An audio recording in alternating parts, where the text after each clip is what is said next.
This is Brad Berry, Chief Investment Officer and Portfolio Manager with Dynamic Wealth Group. Welcome to this market and economic update. The stock market has faced a number of concerns in early 2025. One recent development that is moving markets is the enactment of tariffs against many of our major trading partners. Now, trade can be a complex topic. History shows that the U.S. has long used tariffs to protect domestic industries, from the Industrial Revolution through measures like the McKinley Tariff in 1890 and the Smoot-Hawley Act in 1930, which was widely considered to have worsened the Great Depression.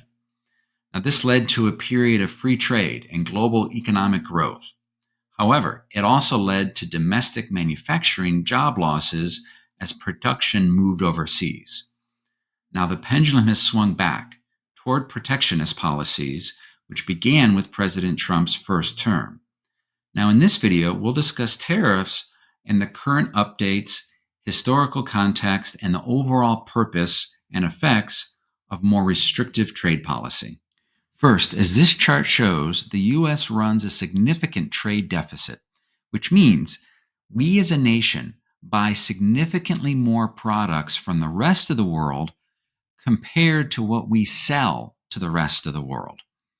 This has become a controversial political topic, though long-term forces are unlikely to change dramatically through one-off trade policies. Now, following decades of free trade policies that boosted global growth but displaced some American workers, protectionist policies have returned under President Trump's administration. Recent trade tensions include the new steel and aluminum tariffs and an escalating volley new tariffs between the U.S. and China, raising concerns about a potential trade war. Next, it's important to keep in mind that market reactions to tariff announcements tend to be exaggerated compared to their actual economic impacts. This was true during Trump's first term, when markets in the economy performed well despite trade tensions and the resulting day-to-day market volatility. As this chart illustrates, tariffs are a small component of government revenue. They actually fall under the other category and represent only 1% to 2% of total government revenue. Improving our trade balance remains a policy goal as well, though, namely for strengthening domestic manufacturing and employment. This is partly because running a trade deficit means we are borrowing from other countries. Now, trade deficits aren't necessarily all bad. Importing more than we export partly reflects U.S. economic strength and consumer purchasing power.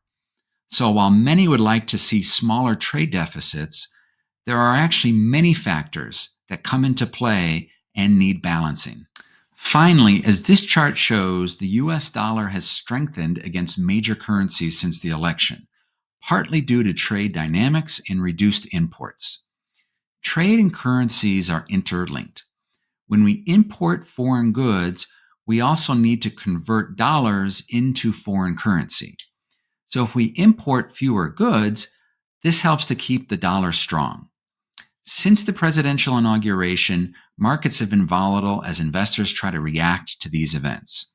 It's important to maintain broader perspective and remember that while trade is important, markets have been resilient through periods of policy uncertainty. We hope you found these high-level insights helpful. If you are a financial advisor and would like more information on our multidimensional approach towards asset management, feel free to download our eye-opening white paper titled Busting 7 Risk and Return Myths. You can click on the link below or visit our website at dynamicwg.com. If you are an individual investor, we are happy to address any questions you may have and put you in touch with a qualified advisor if so desired.